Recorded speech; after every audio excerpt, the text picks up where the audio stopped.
On Saturday morning, we received Keen after he had been bitten by a shark. He was stabilized and taken to the operating room. In the operating room, we found that he had a large soft tissue injury to his left upper back torso, his left upper arm and his shoulder, and injuries to the left side of his face and his earlobe. He did well in the operating room. He's currently in serious condition. He's been recovering in the pediatric intensive care unit. Keen wants you to know he has all his limbs, and he's going to be going home fully intact. So it has been an honor to take care of Keen and his family during this time, and I also want to let you know our work is not done yet. We're thrilled to be where we are right now, but we still got to get him across the finish line and get him all the way better. Let me introduce Ellie Hayes, his mother, and her husband. To let you know what type of people they are, we were preparing for this, and as we were talking about her son who's been through the events we're about to talk about, she was talking about her concern for the other family members in the pediatric intensive care unit. So without further ado, Ellie, go right ahead. Thank you. Thank you. So my son, he's 13 years old. He's Keen Webright Hayes, and first off, we just want to thank everyone, the community, and I mean, absolutely the first responders and the do-gooders that saved his life. We really do believe they saved his life. The hospital's been amazing. It's our first time ever in this hospital, so it's just amazing. And just our friends and our family and the community of Encinitas has been, it's been unbelievable. We got blessed on Sunday. We got very, very lucky, and we know it, and we are very thankful. Keen is really special. He's really neat, and one word I would describe him is that he is nice. He's a nice kid. He's very brave. He's very strong, athletic. He's a warrior. I didn't know he was that good of a swimmer, so I'm really proud of him. He's talking. He's alert. He is eating. This morning he had a donut and he enjoyed it. He had a cup of noodles. Right now, just prayers are needed and just positive thoughts. His story, I know a lot of people are asking about what happened in the event, and you know, this is Keen's story. It belongs to him. We're going to let him take his time to recover and figure out how he wants to share his own story. I wasn't out there, and I can't imagine, and I'm sure he'll share it when he's ready. I just want to tell him that I love him from the bottom of my heart, and I am just proud of him and who he is, and my family, and my sisters, and I just feel very lucky. That's it. Thank you. Now we'll open up to a few questions, and we'll go in order. Anyone have a question for Mom? Yes, go ahead. Ellie, what's the first thing that Keen wants to do when he gets out of the hospital? And he wants to play baseball. He's a baseball player, and he wants to go back into the water.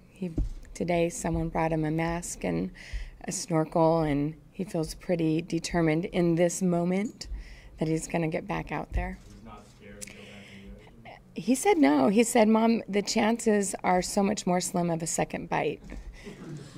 So I'd like David to explain to us, without telling his story necessarily, but explain to us how he was out there and who he was with and what that's all about. The lobster diving. Yeah, the details, I'm going to focus on his recovery because right now the details are I'm still processing through it. It was traumatic for me. He wanted to go lobster diving. He felt very emphatic about it. He was with a buddy that was very important to make sure that he wasn't out there by himself. I was there. And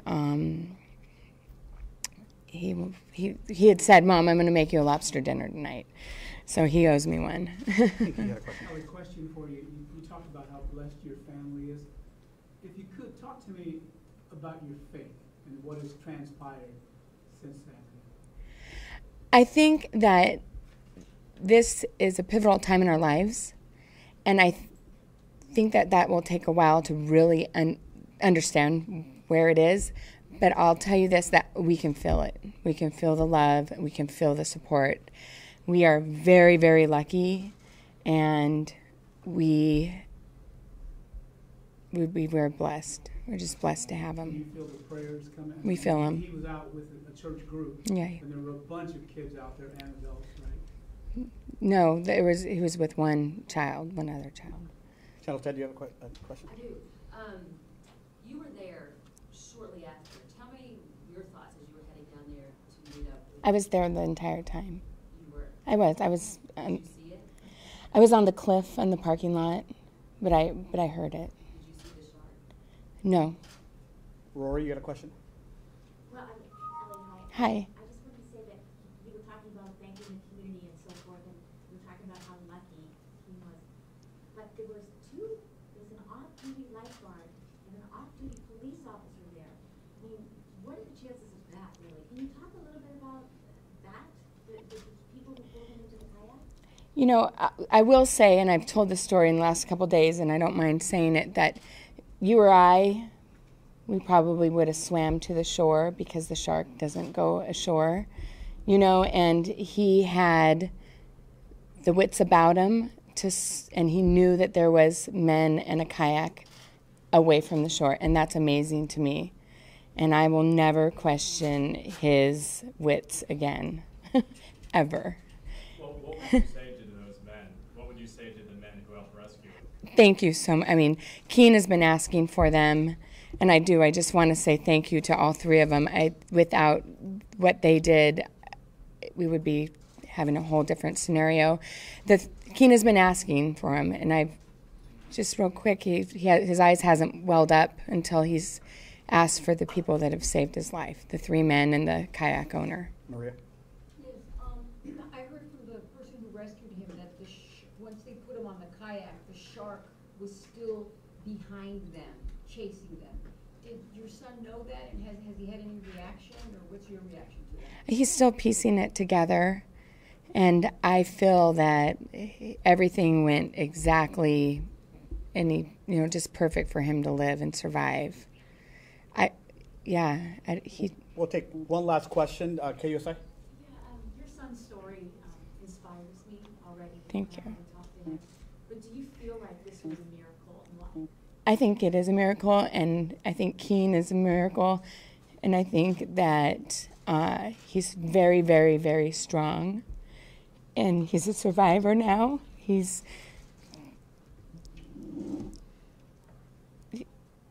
I'll never know what happened out there and how, and only he does, and other people that have been through a shark attack. So he is an incredible human being. Incredible. can you tell us a little bit about him? I know you said he was a boy. Yeah. So he's 13 years old. He's in 8th grade. He's tall. You would think he was in maybe 10th grade. He's very tall, and he is smart, nice, articulate. He's the guy on the baseball field that's helping the other kids learn how to throw and helping the underdog. He is compassionate.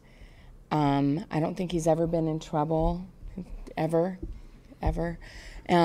He goes to church, and he's just a really exceptional kid. What position does he play?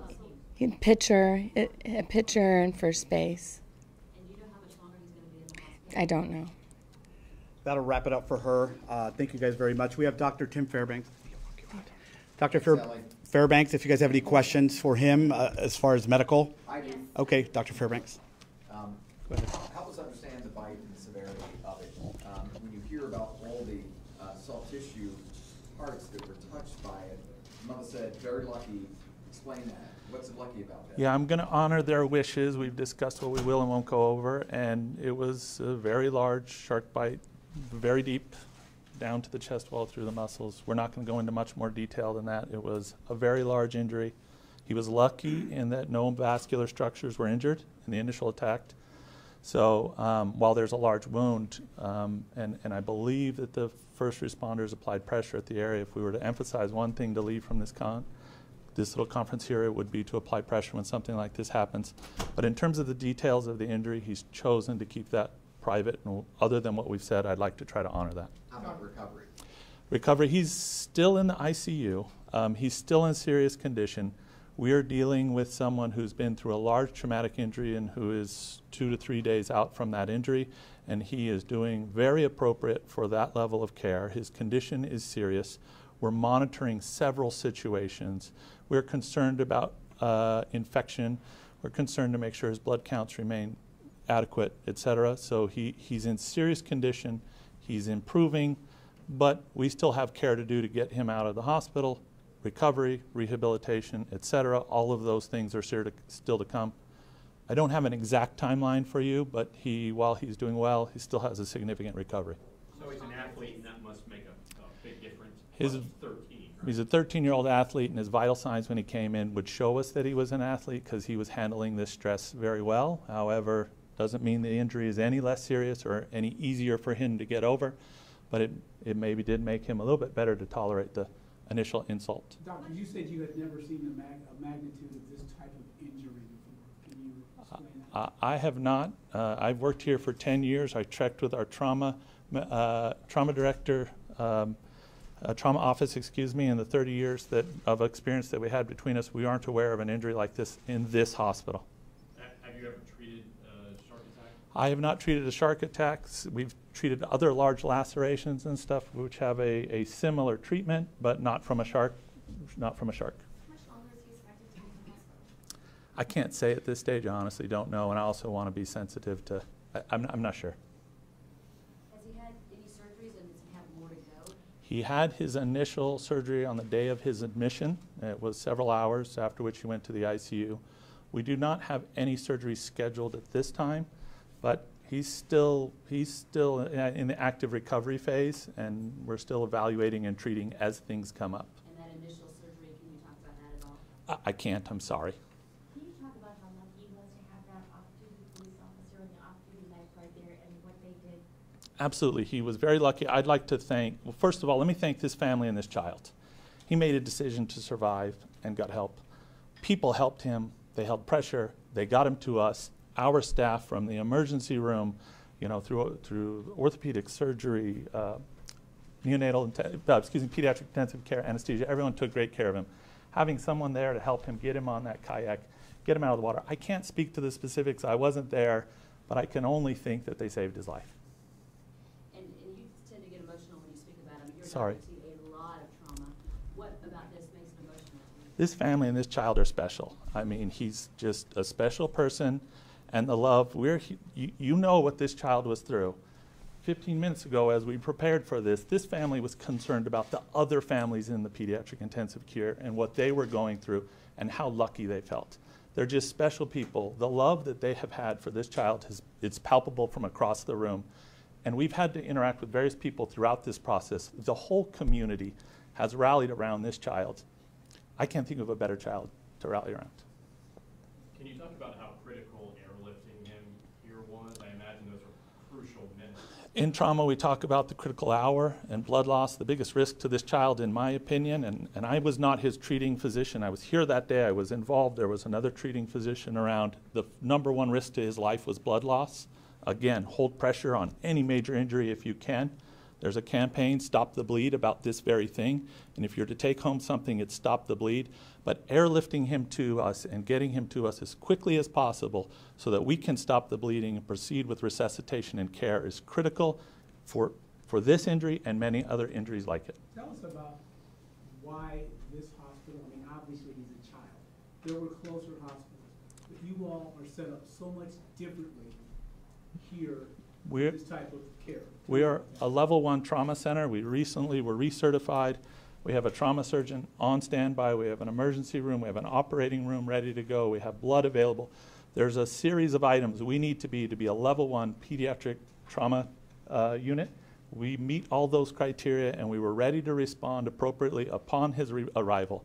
One of the things I would characterize his care as, the doctors who took care of him, it was very routine. This wasn't a once in a million. This was do the appropriate thing at the appropriate time, provide the care that was needed, and I would like it to remain routine until he leaves. How much blood did you have to give him? He did receive blood, but I'm not comfortable going into those details. Have you lost a lot of blood? His vitals show that he had lost some blood. I can't tell you exactly how much, but I don't think we should go any further than that. One last question. Was he talking when he came into the ICU? He was talking in the ICU. Kevin, last question. So he made a decision to survive. What does that look like? I mean, can you talk more about what that means? The honest decision is, I wasn't there and I don't know, but given the choice, he sought help. The help was given to him. They got him to the beach and they started providing care. They applied pressure and they brought him here. We can't help you until you reach our facility. He made a decision immediately to take action to save himself, and then those around him continued to provide that care until he got here. We can't do anything until someone gets here in our care. He initiated his care by getting help, calling for help, and people responding and taking appropriate action. Lifeguards, fire department, transport, etc. Thank you to all of them.